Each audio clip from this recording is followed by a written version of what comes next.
We have been in crisis mode, many of us, for more than a year now. And at long last, many of us are beginning to feel like we're able to shift out of crisis mode to some degree. More people are returning to worship. More stores and businesses are returning to sort of normal pre-pandemic practices, at least in many places. That's not necessarily the case in every place, but in many places.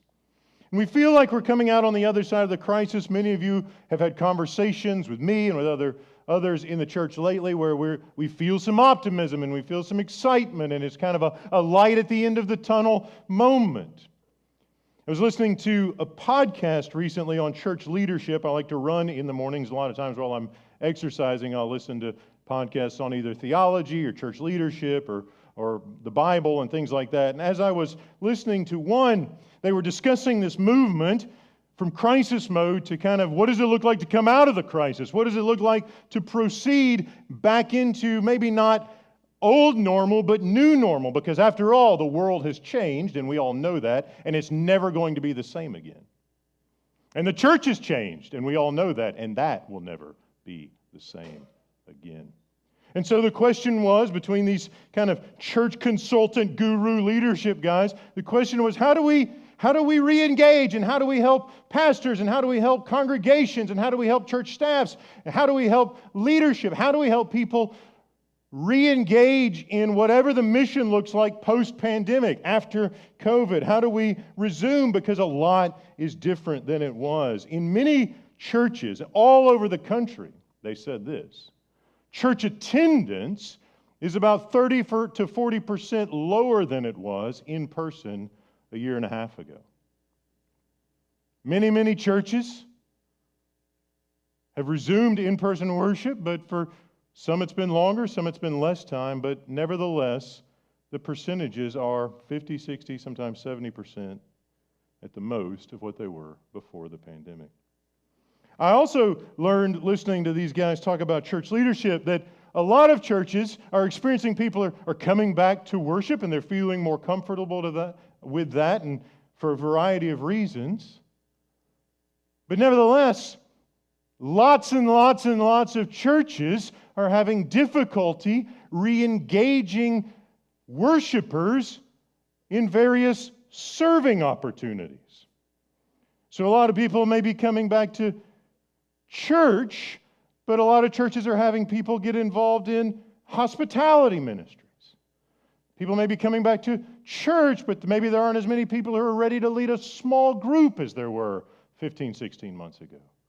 People are coming back to church, but the many people it takes to lead as like a children's ministry, Sunday school, a lot of those folks haven't returned yet, and I'm so grateful that we're able to honor our Sunday school teachers this morning and give thanks for your eagerness to be with the students on Sunday morning. It is a joy to me as your pastor to see your faithfulness in that, so thank you. But churches all over the country and really all over the world are asking these kinds of questions. How do we re-engage? We've had a crisis, a global crisis.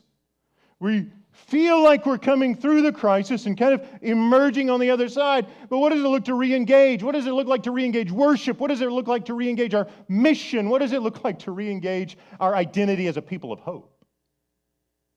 How do we do that? What does it feel like? Will the old methods work? Most churches are finding out the answer to that question is, guess what? No. The methods we used 18 months ago don't work today for recruiting and deploying volunteers, servants in the kingdom of God. So what does it look like? How do churches come to life after a crisis? The good news is, we're not the first ones to ask that question. Believe it or not, we're not the first time the people of God have had a crisis. And I'm not talking just little crises in individual churches here and there. I'm talking major crises that impacted nations, multiple nations, even the world. Haggai is written to a group of Hebrew people after the most severe crisis in the history of their nation to that point. They're coming through the crisis. They're beginning to emerge on the other side of that crisis. And they are asking the question, well, the leaders are asking the question, how do we re-engage? How do we come back? How do we resume worship? The temple isn't there. The building is gone. How do you offer sacrifices the way God requires in a temple that doesn't exist? How do we re-engage worshipers? How do we re-engage the priestly service? How do we re-engage people in the ministries and in the actions and in the commandments and in the behavior and in the observation of the worship of the one God who made heaven and earth and who has rescued us from Egypt and who has brought us to himself and who has made covenant with us? How do we re-engage? That is the question in these 2 chapters, this short book of Haggai. 520 years before Jesus was born, Haggai wrote these words. And his question was addressed to a people in disarray. They had lost their identity as a worshiping people. They were worried about their crops. They were worried about how long the favor of the foreign nations who had made captives of them would last. They had all these pressures. Their world was different. It was never going back. Everything had changed. It had changed fundamentally. And Haggai is called by God to go to that group of people who are marked by fear and apathy and other things and call them to be the people of God. What does that look like? They had to reckon with a certain reality. They had to reckon with the reality that if they were going to re-engage their identity as God's people, that begins in one place. It begins in the place of worship. They had to discover, they had to wrestle with, they had to embrace this central reality that they were not living into their identity of the people of God if they didn't worship God the way He wanted to be worshiped. They had to learn they couldn't just make up new rhythms for worship. They had to worship God the way He called for worship. And that means the temple had to be rebuilt. Talk more about that in a minute. For now, we'll settle in on this dynamic. They had to learn this lesson. I think we need to learn it too. That worship is more than what we do. It's not just an activity in which we engage. Worship is more than what we do. It defines who we are. It's not just like, hey, I got some time, I think I'll go worship God. It's, this is central to my identity as a human being. I'm not someone who worships, I am a worshiper. And if I'm not worshiping the one God who made heaven and earth and called me to be a part of His people, I'll be worshiping another one, a false one.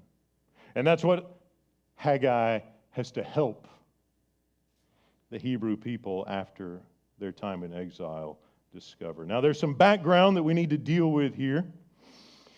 Probably the most famous, or one of the top 3 most famous kings from the Old Testament who wasn't an Israelite or Hebrew is a guy named Nebuchadnezzar. Can you spell that? If so, catch me afterwards and we'll have a prize for you, or at least some good reputation. Nebuchadnezzar was king of the Babylonians. 598 years before Jesus was born, he brought his army and besieged Jerusalem. He deported many of the leaders.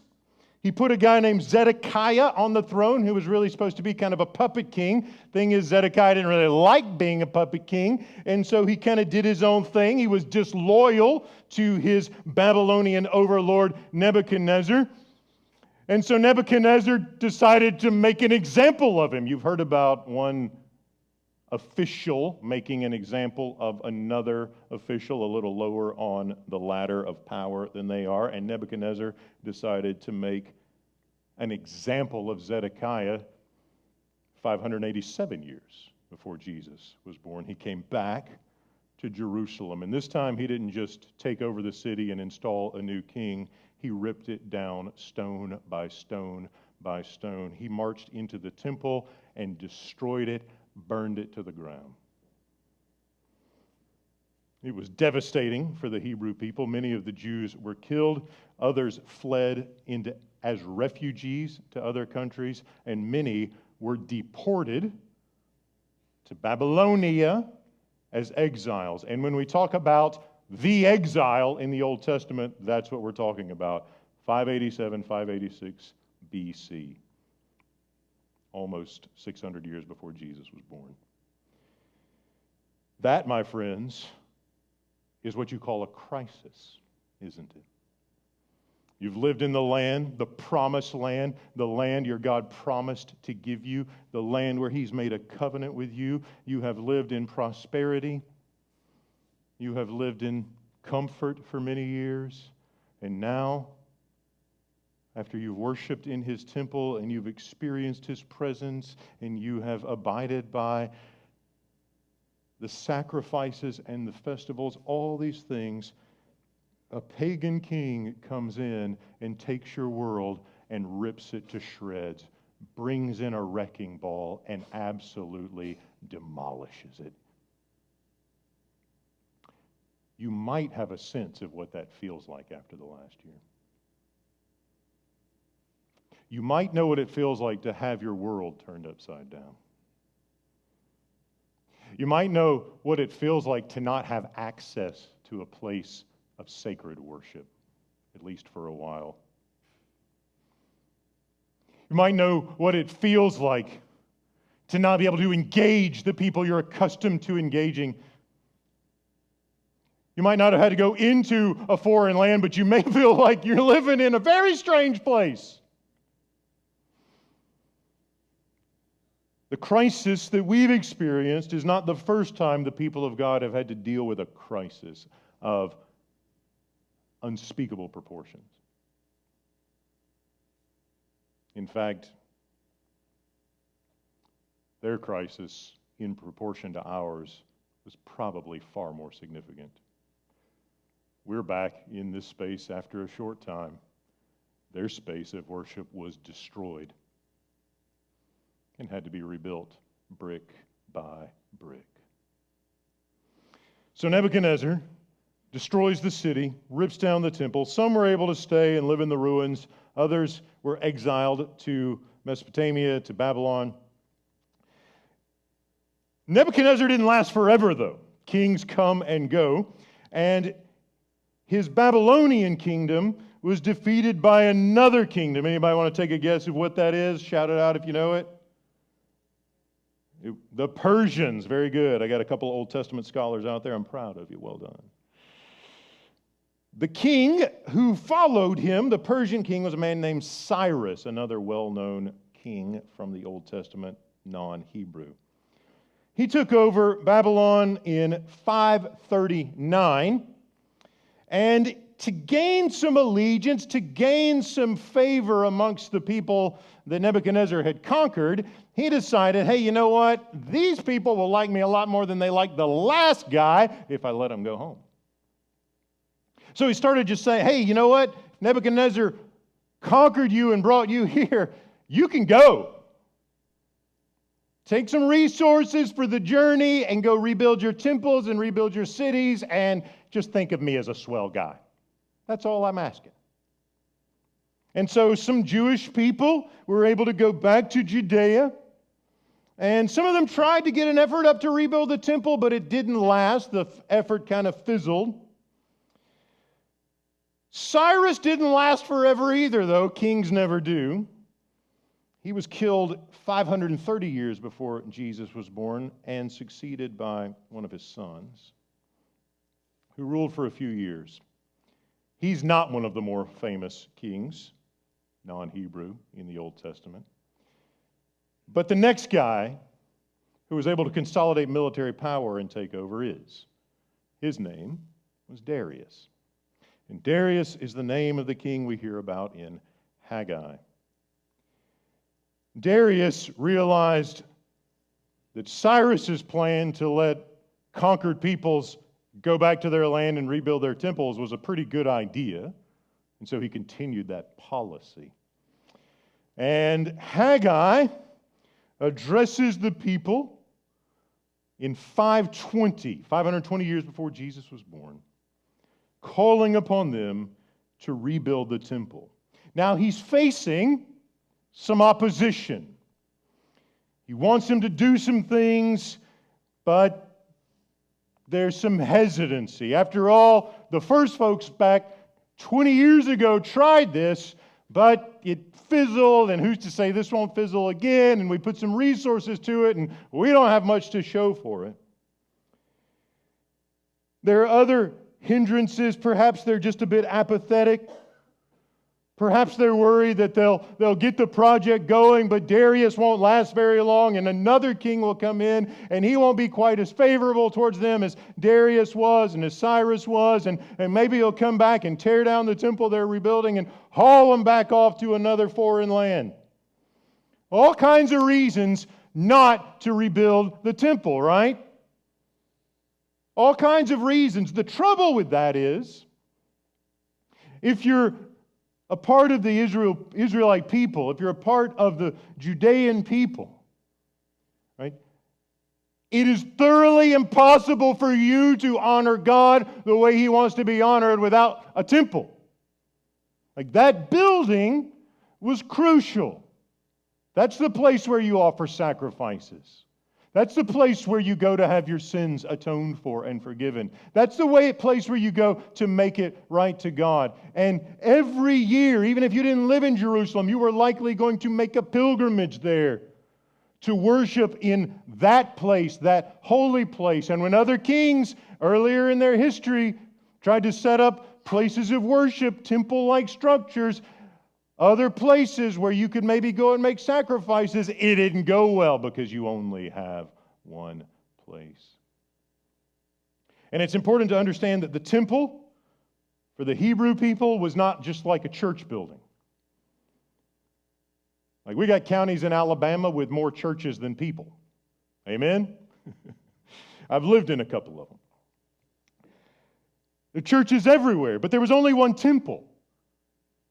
Why was there only one temple? There was only one temple because there's only one God. The unity of the temple, the exclusivity of the temple was connected to the exclusivity of Israel's God. If you had a lot of temples all over the place, that would suggest you have lots of gods all over the place. And it's crucial and elemental and foundational for the Hebrew people. There are how many gods? There is one. There's the Creator who loved us and made us and has made us His people. The temple has more significance than that. It is identified as the place on earth where God lives.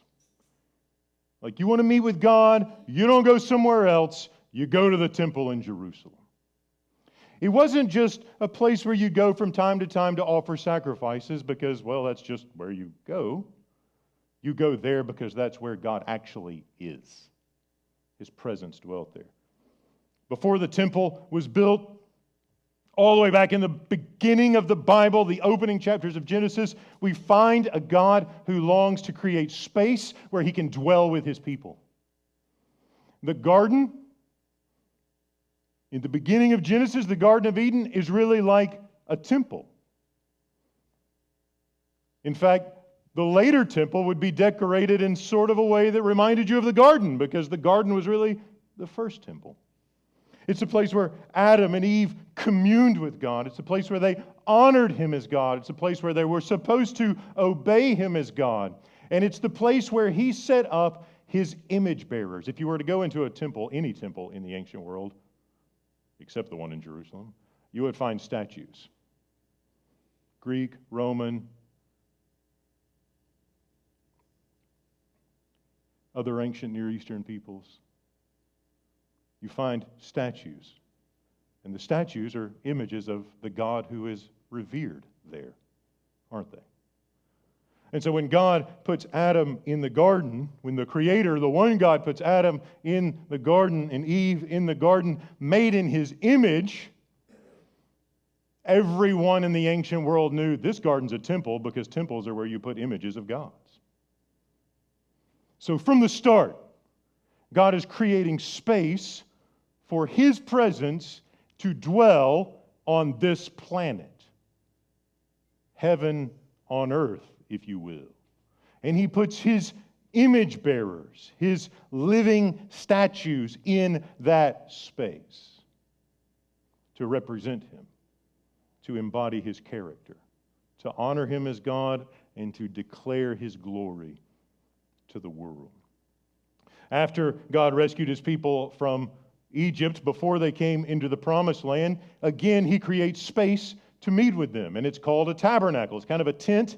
You read about it in Exodus. God gives the instructions, Moses the instructions for building the tabernacle. You think, wow, if I got through that, I've got some stamina, because there's a lot of detail, and wow, gold rings and purple curtains, and they really cared about this.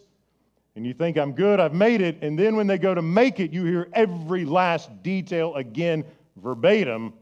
And again, you realize how massively important this is, because if these details are important enough to name once, they're even more important to name twice. And then after the tabernacle is constructed, and it was mobile, you could break it down and move it around where the people went. After it was constructed, though, what happened? The cloud, the fire that had accompanied them in the wilderness did what? It moved in.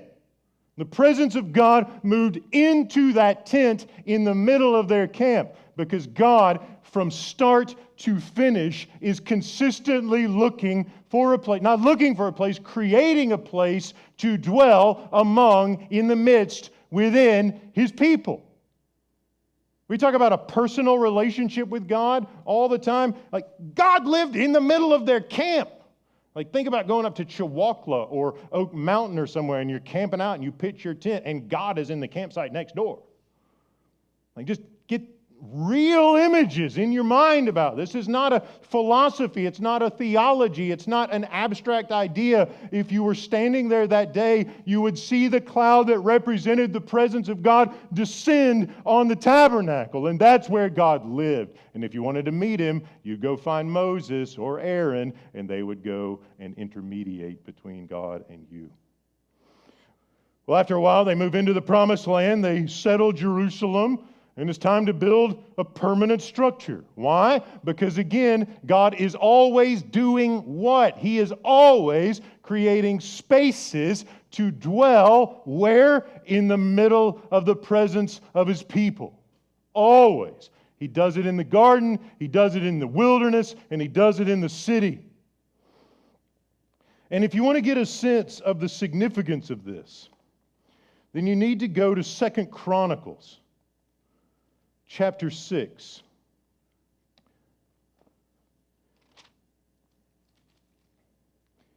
And chapter 7, where King Solomon, the son of King David,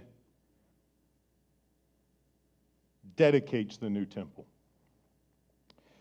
They slaughtered a lot of bulls for this one.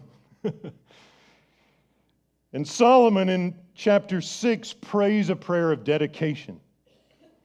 You've probably been to the dedication of a new facility, this facility a few years ago, and someone prayed to dedicate it to God. Similar kind of thing, except the fireworks were probably a little more potent when Solomon dedicated this temple. Here's what to me is one of the most stunning things in the whole Bible.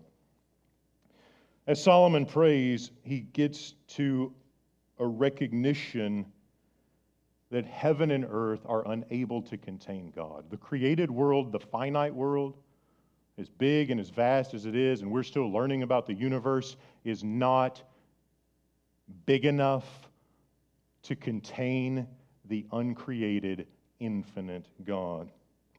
And Solomon kind of gets just the counterintuitive nature of what he's doing. We've built this house that you want to live in, but we all know that no structure in the universe, not even the universe itself, could hold you. 2 Chronicles 6:18, but will God, Solomon prays, will God indeed reside with mortals on earth? And the answer is yes, he longs to, but it's stunning. Even the heaven and the highest heaven cannot contain you. How much less this house that I have built? The temple, the first one. And then he says this, verse 19, regard your servant's prayer and his plea, O Lord my God, heeding the cry and the prayer that your servant prays to you. May your eyes be open day and night toward this house, the place where you promised to set your name. Now listen to this. And may you heed the prayer that your servant prays toward this place.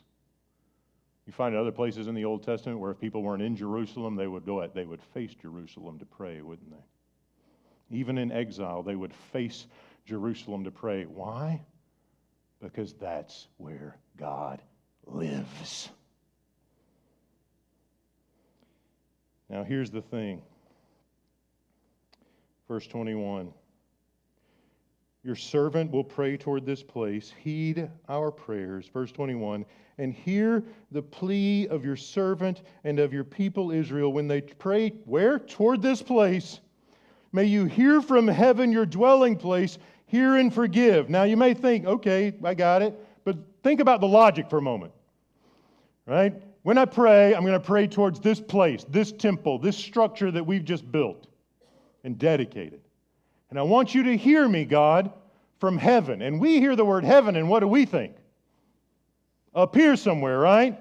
Like beyond yonder, or, somewhere out there in an ethereal, spiritual, non-physical space. But that's not quite the logic of this passage, isn't it? Where does God live? Well, He lives in heaven. Wait, where does He live? Well, He lives in the temple.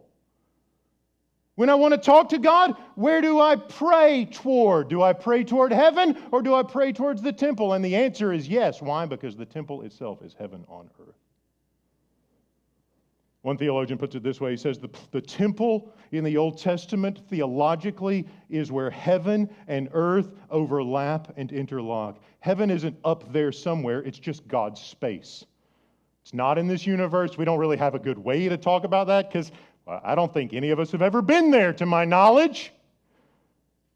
We can't sort of like hop on a bus. We can't fly on a rocket ship or something. It's not available for us to map it out. It's just language we use to talk about the space that God inhabits as if He inhabited space to begin with. It's God's domain. And what Solomon is realizing, even if he can't quite say it explicitly, he's getting at this tension that God's desire from Eden to the tabernacle to this point in the history of His people, God's desire is to take heaven and earth and weave them together like a beautiful tapestry. And if you want to see what it looks like, you need to go to the temple. I'm going to pray toward heaven. I'm going to pray towards this place. I'm going to pray towards this place. You're going to hear me in heaven.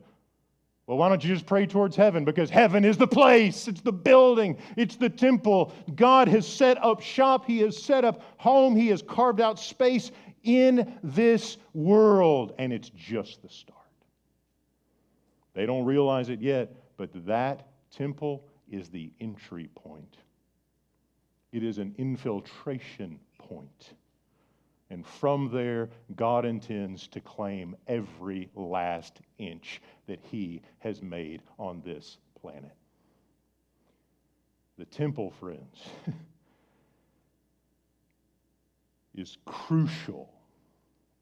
And it's difficult for me, for us, to even imagine how central and important it was to the life of the Hebrew people. And when it goes down, God's house on earth, the place where heaven and earth overlap and interlock, has been ripped up. Now they're back 520 years before Jesus was born. And you think they'd be all over this. Like, we're back and they've sent some resources. Like the foreign kings actually said, here's some money. Go build your temple and take some of the things we took out of it. And you can just have them back and go get to it. Have a great time. We'll never see you again, and that's fine. Send some money back occasionally, but go. And they get back, and you think they'd be all over it. After all, they have a chance after the crisis to get back to normal.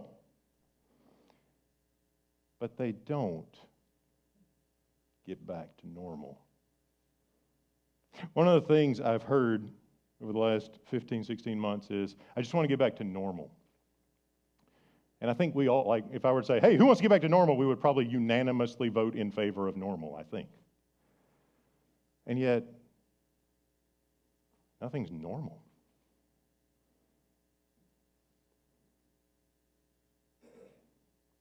We're not all here, for one thing. We've lost some to death. Some have moved. What is normal? Structures are not the same. The world is different. Churches are different. Our lives are different. Our jobs are different. We have new faces. We have different faces. We have new initiatives. We have different ministries. And we talk about normal, but I'm not sure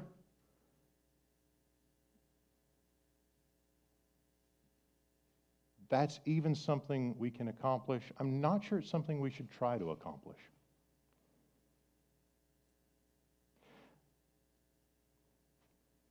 Haggai is dealing with folks who had given up on getting back to normal. The trouble is, they'd also given up on their identity as the people of God. And so he calls upon them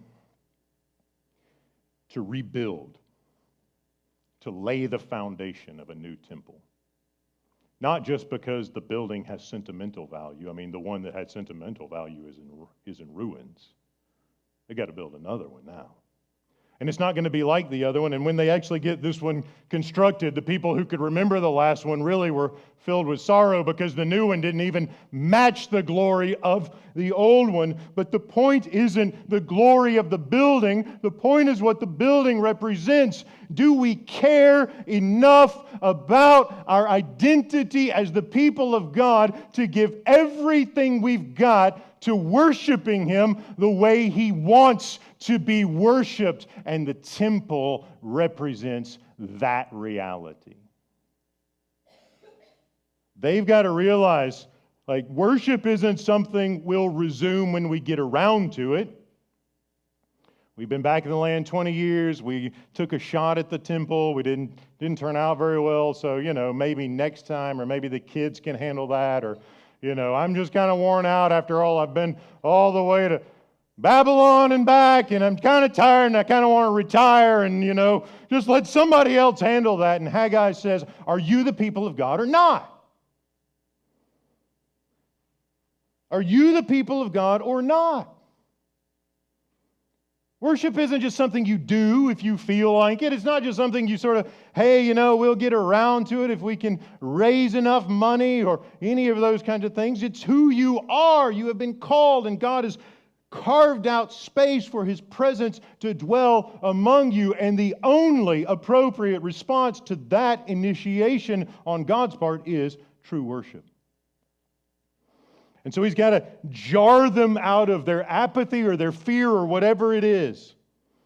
And so you get these rhetorical questions. Everyone loves rhetorical questions, right? Because you know the answer, and yet, it's still kind of hanging out there. So Haggai calls some people together. You've got Zerubbabel, who is descended from one of the kings of Israel. So you got a king figure. This guy goes back to David. You got Joshua, who's a priest, a king, a priest, and Haggai the prophet. So, there's some familiarity. Prophet, priest, and king. And here's what Haggai says to the authorities, the priest and the governor. These people say the time has not yet come to rebuild the Lord's house. They say the time has not yet come to rebuild the Lord's house and all that it represents, the place of God's presence, His worship, all these things.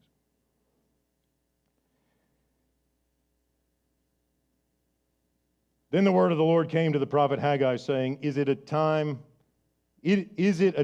for you yourselves, verse 4, to live in your paneled houses while this house lies in ruins? Apparently, they've been back, some of them, for 20 years. And what did they do? Well, they built their houses. They didn't build God's house. And God wants to sort of raise the issue of discontinuity and misplaced priorities. Where are your priorities? Your own dwelling place, or the building that represents and embodies and signifies my dwelling place with you and your identity as worshipers? And everybody knows the answer to that. And then Haggai wants to point out that God is not unwilling to do drastic things to get their attention. Sometimes God does surprising, drastic things to get His people's attention. Consider how you have fared. You have sown much. You planted a lot of seeds, but the harvest has been pretty shabby. You eat, but you're always hungry. You clothe yourselves, but you're not warm. You earn wages, and it's like they go into a bag with holes. And if we're not careful, we could get into some sort of prosperity gospel here. We don't want to do that. It's not what's going on. It's not a, hey, if you go build the temple and worship it and write a big check to the building project, God will bless you and, your business will be successful. That's not what's happening here. What He's doing is He's reminding them of the covenant that He gave them in Deuteronomy. I want your best. I want you to want my best. And we're in this together.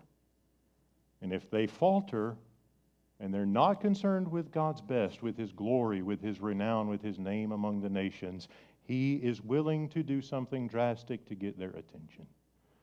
Not because they can pay a certain amount and get His favor, because He wants them to flourish.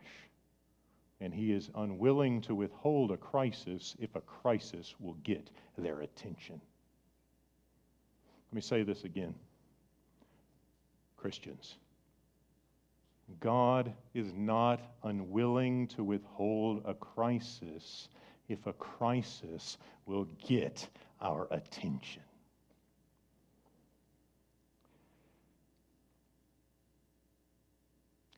God is not unwilling to withhold a crisis if the crisis gets our attention. And so Haggai comes and he says, friends, I would have thought exile would have been enough.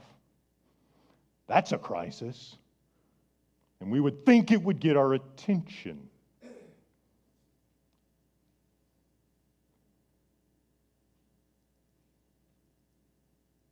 Whenever things happen, when bad things happen,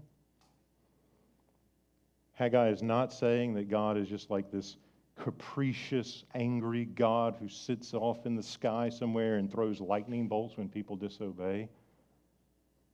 It's more like a loving parent who lets you experience the consequences of your disobedience. I love you, and so I'm not going to shield you from the consequences of your sin. And so they're called to live into their identity oriented around the temple as the place of worship. They are called to live into that identity, not just to take an attitude of we'll get to it when we get to it, it's something we do, it'll be fine, but to give themselves to the worship of God in the place He has designated. And we are told in verse 12, not that they repented, not that they trusted, but that they obeyed. They did not offer God lip service. They just did what He said. And they began to lay the foundation. Another reason all this is important is because that building, that temple, that place of God's presence stood as a pointer to someone who would come 520 years later,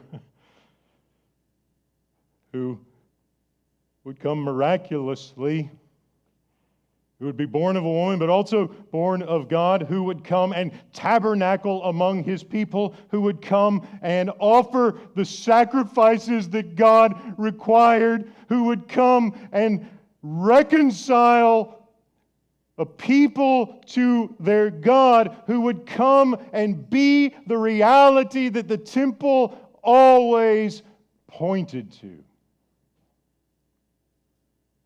Who would come not with blood from bulls and goats and doves and whatever, goats, but with His own blood for us and our salvation. This building mattered, the worship of the people of God mattered because it has always pointed to the day when Jesus would be the place of God's presence. And our attitude to Him can't be, well, this is just something we do sometimes. It defines who we are. Jesus defines who we are. The question then is, we re-engage, worshiping and serving and mission. What defines us? Does the crisis define us? Do our fears define us? Do our politics define us? Does our citizenship in this world define us? Or does the worship of the one God revealed in Christ and the Spirit define us? We have to ask that question.